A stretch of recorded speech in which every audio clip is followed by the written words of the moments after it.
Topik sebelumnya, Pik. Nah,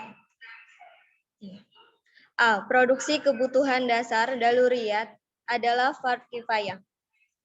Abu Ishaq al-Shatibi mengemukakan teori tentang the basic needs, yaitu suatu teori dasar yang merupakan pengaruh aktivitas produksi untuk mencukupi segala kebutuhan manusia. Shatibi juga mengemukakan merangkum kebutuhan manusia menjadi daluriyat, hajiyat, dan tahsiniyat. Ada yang masih ingat apa itu daluriyat, hajiyat, dan tahsiniyat?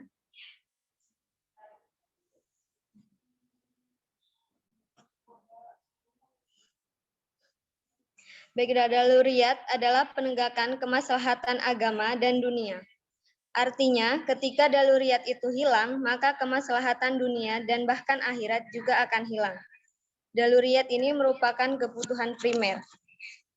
Sedangkan hajiyah adalah hal-hal yang dibutuhkan untuk mewujudkan kemudahan dan menghilangkan kesulitan yang dapat menyebabkan bahaya dan ancaman, yaitu jika sesuatu yang mestinya ada menjadi tidak ada.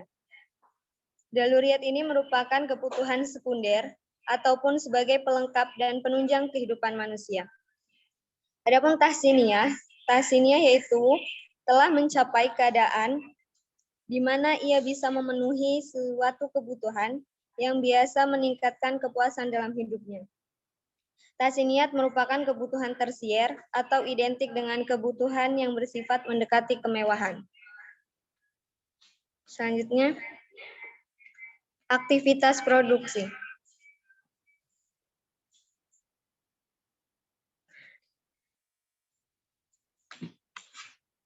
Apa itu aktivitas produksi?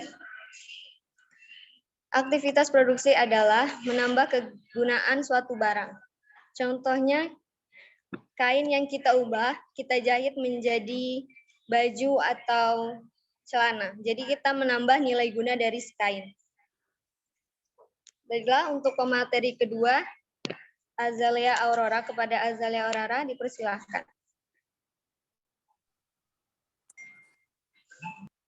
Baiklah, materi selanjutnya yaitu faktor-faktor produksi dalam Islam. Lagi.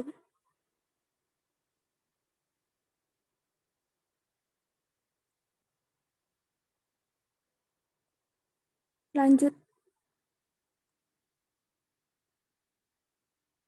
Lagi. Faktor produksi dalam Islam dibedakan menjadi dua, yaitu faktor produksi tetap dan faktor produksi variabel. Apa itu faktor produksi tetap? Faktor produksi tetap adalah faktor produksi yang jumlah penggunaannya tidak tergantung pada jumlah produksi. Sementara faktor produksi variabel tergantung pada tingkat produksinya. Selanjutnya, Ghazali menyebutkan ada beberapa faktor produksi. Lanjut.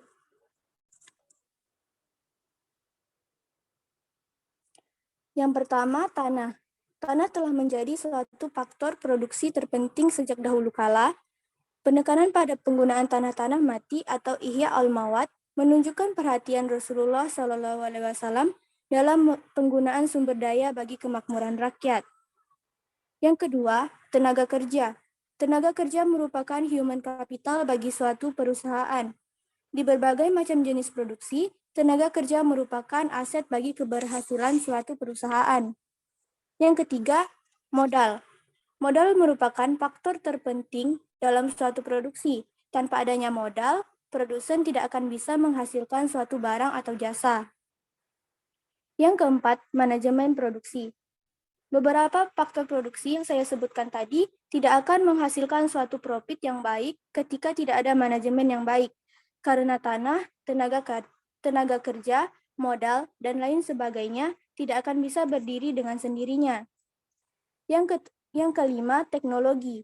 Di era kemajuan produksi yang ada pada saat ini, Teknologi mempunyai peranan yang sangat besar dalam sektor ini.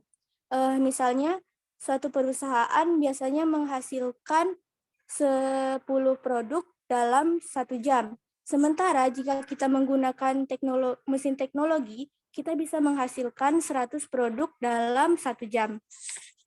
Yang terakhir yaitu bahan baku. Ketika seorang produsen akan memproduksi suatu barang atau jasa, maka salah satu hal yang harus dipikirkan yaitu bahan baku. Karena jikalau bahan baku tersedia dengan baik, maka produksi berjalan dengan lancar. Jikalau sebaliknya, maka akan menghambat jalannya suatu produksi. Baiklah, materi selanjutnya yang akan disampaikan oleh Bintang Dwi Cahyo. Baiklah, di sini saya akan melanjutkan materi yang telah disampaikan oleh Saudari Azalea. Efisiensi sumber daya dan menghindari negatif eksternalitas. Eksternalitas bisa berupa limbah perusahaan yang sering menimbulkan pencemaran lingkungan di daerah sekitar lingkungan pabrik. Terkadang daerah yang jauh dengan pabrik, misalnya karena pabrik membuang limbah mereka ke dalam aliran sungai ataupun laut. Tanggung jawab manusia sebagai khalifah di muka bumi ini adalah mengelola research